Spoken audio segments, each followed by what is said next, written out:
இப்போது மேட்டுப்பாளையத்தில் வனபத்ரகாளியம்மன் கோவில், அந்த கோவிலில் 4 அர்ச்சகர்கள் கைது செய்யப்பட்டிருக்காங்க. என்ன காரணம்? தட்டு காசு அவர்கள் எடுத்துக்கொண்டார்கள்னு. முதல்ல பேசிக்காக தட்டு காசு என்ன, அதோட கிளைம் யாருக்கு, அது அறநிலைத்துறைக்கா அர்ச்சகருக்கா, அதுக்கு விவாதத்துக்கு வருவோம். நீதிமன்ற தீர்ப்பு ஏற்புடையதல்ல. ஏன்னா இந்த அறநிலையத்துறை என்பது ஹிந்து அறம் அழிக்கும் துறைங்கிறத நான் பல இடத்துல பேசியிருக்கேன். பேசுனதுனாலே நீங்கள் பார்த்தீங்கன்னா எனக்கு எதிராக 26 கம்ப்ளைண்ட், 26 கேஸ் இருக்குது, எஃப்ஐஆர். இது ஏதோ ரோட்டில் போகிறவரை ராஜா அடிச்சுட்டான் அதனால் 75 செக்ஷன் போட்டிருக்கு, அந்த மாதிரியெல்லாம் இல்லை. இந்த என் மேலே இருக்கிற அத்தனை கேஸும் அறநிலையத்துறை அதிகாரிகள் சங்கம் போட்டிருக்கிற கேஸ்.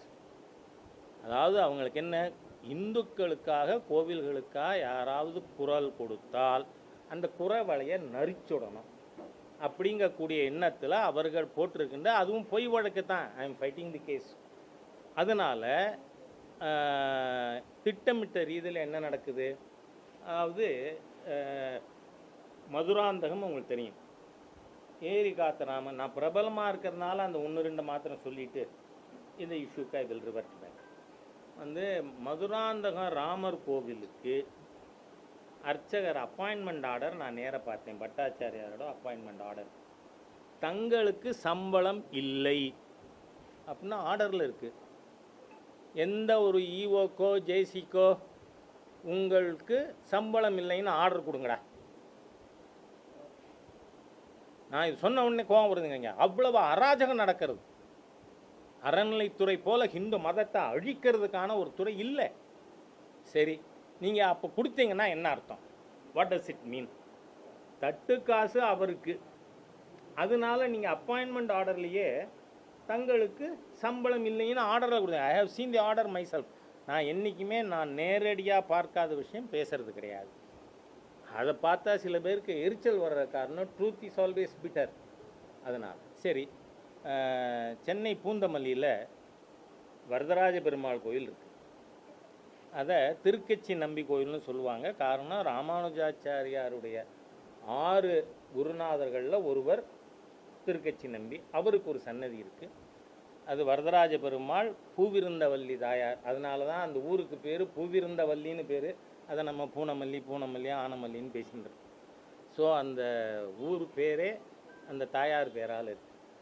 அப்போது அதனுடைய சொத்துக்கள் திருடப்படுகிறதுன்னு சொல்லி இது பற்றி நான் ரிட்டன் கம்ப்ளைண்ட்டாக அன்றைக்கி மிஸ்ஸஸ் ஜெயா கமிஷனராக இருக்கிறத ரிட்டனில் கொடுத்துருக்கேன். But there is no action so far. அதை பற்றி விசாரிக்கிறதுக்காக அந்த கோவில் போனேன். இந்த மாதிரி நான் 100 கோவில் நேராக போயிருக்கேன் தமிழ்நாட்டில், அறநிலைத்துறை கோவில். அங்கே அந்த பட்டாச்சாரியார்கிட்ட உங்கள் சம்பளம் எவ்வளவுன்னு கேட்டேன். மாதத்துக்கு யாரும் ஃபெயிண்ட் ஆகிடக்கூடாது, 300 ரூபா, ஒரு நாளைக்கு 10 ரூபா. அதுலேயும் 30 மாதம் அன்றைக்கி நான் போனப்போ 30 மாதம் அவருடைய இந்த 300 ரூபாய் சம்பளம் அரியர்ஸ். இது அறநிலைத்துறைங்கிற அறங்கட்டத்துறையின் நிர்வாகம். ஆகவே இந்த கோவில் தட்டு காசுங்கிறத பொறுத்தவரை அர்ச்சகர்களுக்கு அதனுடைய கிளைம் இருக்கிறதுனால சம்பளம் கொடுக்கறது இல்லை. அது சில பெரிய கோவில்களில் கூடுதலாக வரும், சில கோவிலில் ஒரு நாளைக்கு 15 ரூபா 20 ரூபா கூட வராது. ஆக அதை பற்றி முன்னாள் ஐஜி பொன் மாணிக்கவேல் அவர்கள் ரொம்ப தெளிவாக பேசியிருக்கார். ஏற்கனவே இது பற்றி நான் உண்ணாவிரதங்கள் கூட்டங்கள் நடத்தியிருக்கேன். இப்போ எங்களுக்கெல்லாம் பொலிட்டிக்கல் பர்சனாலிட்டிஸ்க்கு வெக்கேஷன் ஒரு 40 நாள் லீவ் இருக்குது. இந்த 40 நாள் வெக்கேஷனை பயன்படுத்தி ரிட்டையர்ட் ஜட்ஜஸ், சீனியர் லாயர்ஸ், கோவில் மீது அக்கறை இருக்கிறவங்க எல்லாரையும் வச்சு சென்னையில் விரைவில் ஒரு கருத்தரங்கம் நடத்துகிறதா இருக்கேன். நான் இந்த வன பத்ரகாளியம்மன் கோவிலில் அந்த 4 பேரும் டெம்பரரி அர்ச்சகர்கள். அவங்களுக்கு சம்பளம் கிடையாது. பின்ன சோத்துக்கு எங்கே போவாங்க? நீ தட்டு காசையும் எடுக்கப்படாதுன்னா எங்கே போவாங்க? அதாவது தமிழ்நாட்டிலேயே வஞ்சிக்கப்படுகின்ற ஒரு செக்ஷன் அர்ச்சகர்கள் தான். 40,000 கோவில்லையும் அறநிலைத்துறை அதிகாரிகள் நீங்கள் பார்த்தீங்கன்னா ஒரு ஜேசியோட சம்பளம் எவ்வளோ தெரியுமா? 2 லட்சம் பெர் மந்த்து. ஒரு வேலையும் செய்யாதவங்க. ஏன்னா இது நான் சொல்லலை, ராஜா சொன்னால் காழ்ப்புணர்வுகள் பேசுகிறார். 7/6/2021 சுவோமோட்டோ ஜட்ஜ்மெண்ட்டில் ஜஸ்டிஸ் மகாதேவன் அவர்களும் ஜஸ்டிஸ் ஆதிகேசவல் அவர்களும் தீர்ப்பில் சொல்லியிருக்காங்க. அது ஏதோ இருக்கையிலிருந்து கமெண்ட் அடித்ததெல்லாம் இல்லை. It was part of judgment. என்ன சொல்கிறாங்க ஜட்ஜஸ் 2 பேரும்? ஆல் தி ஜேசிஸ் of this department are in direction of duties expected of them. அப்படின்னா நான் கேட்குறேன் கமிஷனர் மிஸ்டர் முரளி அவர்கள்ட்ட, ஏன் எல்லா ஜேசியையும் சஸ்பெண்ட் பண்ணலை? சஸ்பெண்ட் பண்ணிக்கணும். ஏன்னா கோர்ட்டு சொல்லுது, 2 ஜட்ஜஸ் சொல்கிறாங்க, learned judges, all the JCs of this department are in dereliction of duties expected of them. அப்போ கடமை செய்ய தவறிய ஜேசிக்கள். அதுக்கடுத்து நான் கேட்குறேன், மதுரை பாண்டி கோவில், மதுரை பாண்டி கோவிலில் உண்டியல் எண்ணும் பொழுது அந்த ஈவோ 2000 ரூபாயெல்லாம் ஒன்றா சேர்த்து பேக்கெட்டில் திணிச்சுக்கிறார். இது இங்கே பாலிமர் வந்திருக்காங்களான்னு தெரியலை. அந்த பாலிமர் டிவி மட்டும்தான் கொஞ்சம் அறிவால இன்ஃப்ளூயன்ஸ் கம்மியாக இருக்கிறதுன்னு நினைக்கிறேன் நான். அதனால் அது மட்டும்தான் அதை அப்படியே காட்டினாங்க. அந்த ஈவோ 2000 ரூபாய் பூரா ஒன்றா சேர்த்து பேக்கெட்டில் திணிச்சதை அவனுக்கு எதிராக என்ன நடவடிக்கை எடுத்திருக்காங்க இதுவரை? ஆகவே I feel that we have to go on review of the judgment or appeal against it. இது செய்யலைன்னா இந்து கோவில்கள் நாசப்படுத்தப்படும் இந்த அல்லேலுயா பாபுவின் கீழ். ஏன்னா இவர் ஹிந்து சமய அறநிலைத்துறை, அதில் ஹிந்து சமயம்னே இருக்குது, அந்த துறைக்கு மந்திரி. ஆனால் அவர் உற்சாகம் வந்தால் அவர் போடுற கோஷம் என்ன? இந்த 4 மாவடி கோவிலெலாம் சாத்தானின் கூடன்னு சொல்கிறானே, பேர் என்ன? மோகன் சி லாசரஸ். அந்த மோகன் சி லாசரஸ் போடுற அல்லேலியா கோஷத்தை இந்த ஆள் போடுறார். இவர் அறநிலைத்துறைக்கு மந்திரியான். ஆகவே அந்த வன பத்ரகாளியம்மன் கோவில் விஷயத்தில் டிபார்ட்மெண்ட்டே அறநிலைத்துறையே they should prefer review petition. ஏன்னா இந்த 7/6/2021 ஜட்ஜ்மெண்ட்டில் there were 75 directives to the department. அதில் பல டைரக்டிவை நாங்கள் செயல்படுத்த மாட்டோம்னு ரிவ்யூ ஆல்ரெடி சேகர் பாபு போயிருக்கார். அதனால் இதுக்கு போகணும்னு கேட்டுக்கிறேன். நான் சொல்கிறதுக்கு எதாவது இருக்குது, நீங்கள் வேறு எதுவும் கேட்குறதுன்னா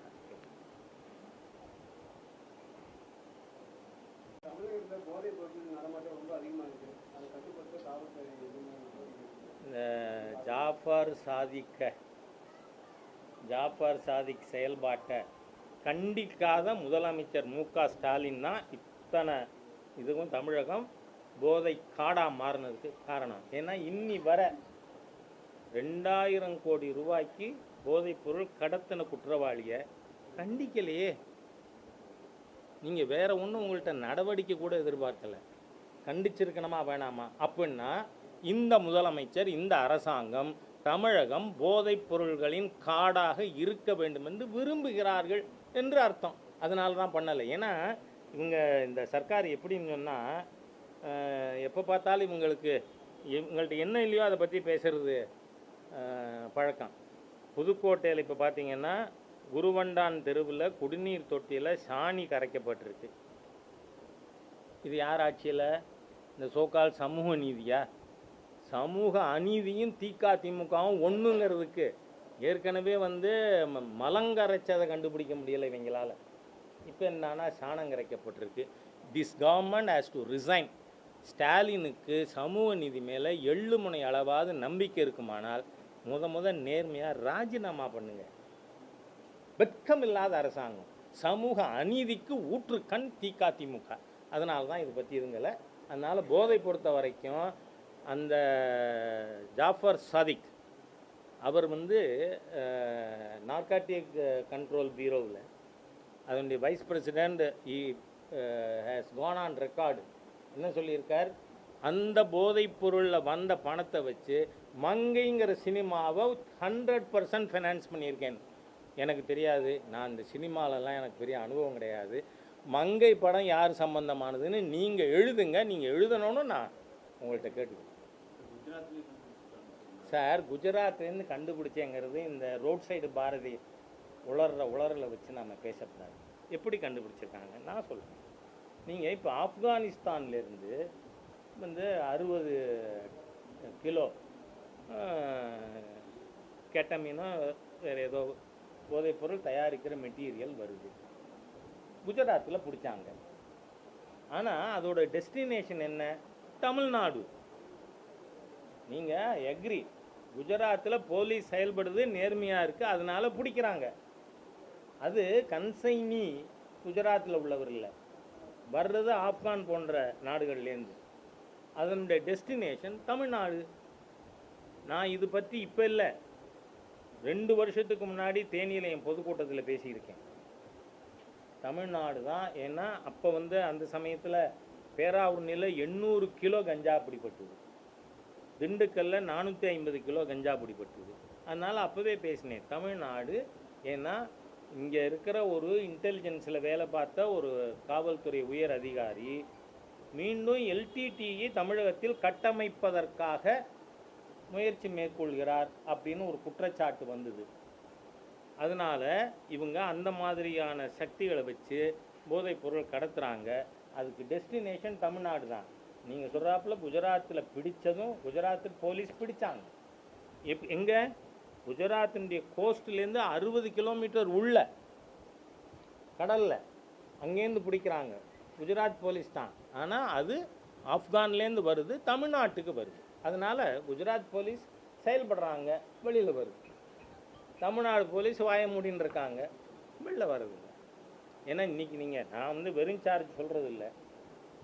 இப்போ கூட கோயம்புத்தூர் அந்த தீபாவளி அன்னைக்கு இது நடந்தது இல்லையா, கோட்டமேடு கார் பாம், 14வது குற்றவாளி கைது பண்ணியிருக்கார். இதெல்லாம் கைது பண்ணது தமிழ்நாடு போலீஸா? ஏன் குண்டு இருந்தால் லா அண்ட் ஆர்டர் டிபார்ட்மெண்ட்டுக்கு டியூட்டி இல்லையா? சரி, மண்ணடியில் இருக்கிற டெரரிஸ்டெல்லாம் கைது பண்ணது யார்? அகைன் என்னையே தமிழ்நாடு போலீஸ். இதை பொறுத்தவரை அவங்க கரவேட்டி கட்டாத திமுக காரங்க. தமிழ்நாடு தேர்தல் முடிவுகள் பாரதிய ஜனதா கட்சி தேசிய ஜனநாயக கூட்டணி தான் திராவிட முன்னேற்ற கழகத்தின் பிரதான எதிரி என்பது நிரூபணமாகும். ரெண்டாவது, logically also ADMK cannot be alternate to DMK. திமுகவுக்கு மாற்றாக அதே கொள்கைகள் கொண்ட, அதே மாநிலவாதம் பேசுகிற, அதே பிரைம் டைட்டி வேற அண்ணாதுரை, அது இருக்கக்கூடியது மாற்றாக இருக்க முடியாது இல்லையா? ADMK can only be a substitute for DMK, but BJP alone can be alternate for DMK. அதனால் அது இந்த தேர்தலில் நிரூபிக்கப்படும்.